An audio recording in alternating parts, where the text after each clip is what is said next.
What's up, everybody? It's Pierre for Kicks, and I'm bringing you episode number 2, or Killifish Project number 2, and I wanted to let you know how I had some difficulties with the first eggs. I'll make it short, and I lost the first 20 eggs that I showed you the opening of. I got 50 more eggs, which is a little bit better of a hopefully we'll have a little bit more success rate with 50. So as you can see, I've set my water up already. This is just a little a plastic container, Rubbermaid container, and I have some fish water in here, some already acclimated water. It's already from just one of my fish tanks. I just went ahead and pulled it out from there, so it doesn't have any chlorine or anything like that in it.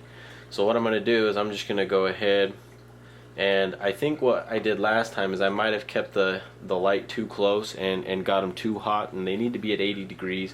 So I'm going to keep the light a little bit further away this time, and I'm going to go ahead and put them in there for right now. And then we'll go to set up the tank in the morning. So let's go ahead and pop these in there. It just comes in a container like this, and it has some substrate in there. That's just some dirt, but you got to keep them in the dirt. So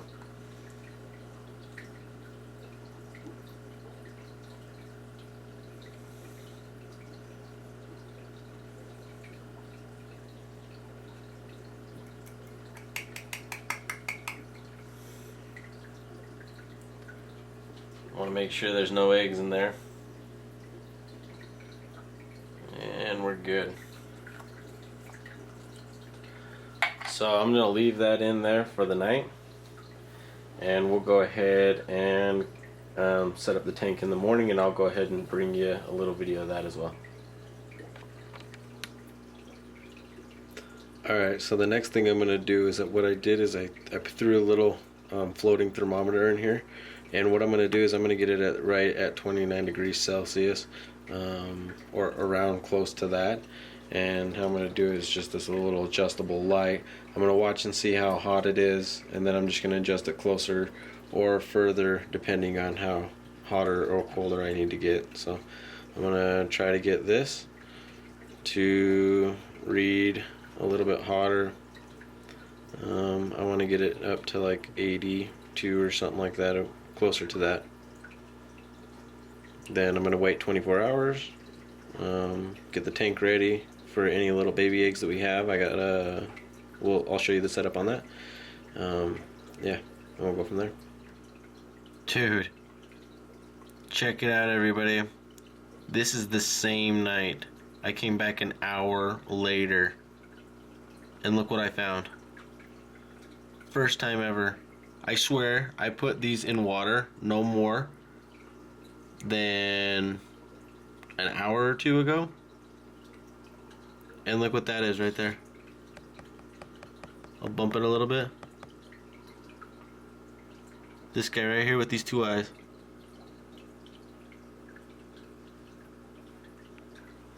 Okay, so it's 1:11 now, and I have found 2 little baby killifish. I don't know how I'm having such a good success rate on this batch of 50, but you can see one of them right there in the middle. You can see it's just a clear thing with a shiny top.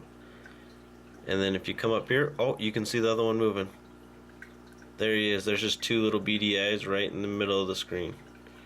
Let me see if I can get him to move.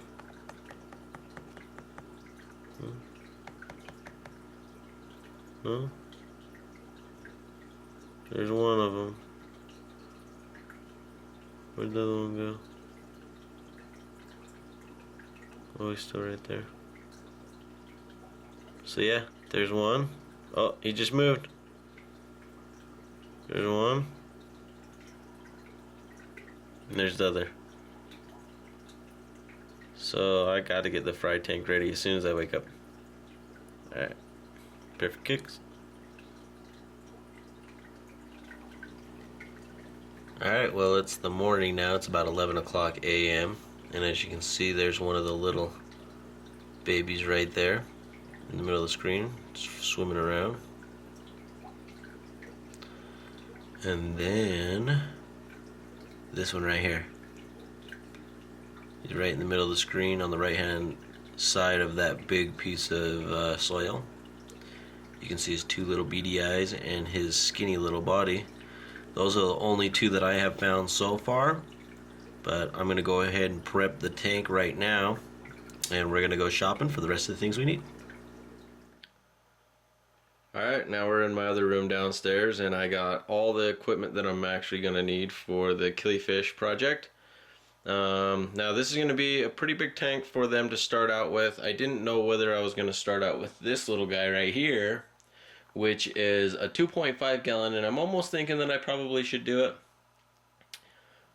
Just so they can find the brine shrimp. But what I believe I'm going to do is I'm going to keep this one about 6 to 7 gallons, and then as soon as they get a little bit bigger, I will fill the rest full of water.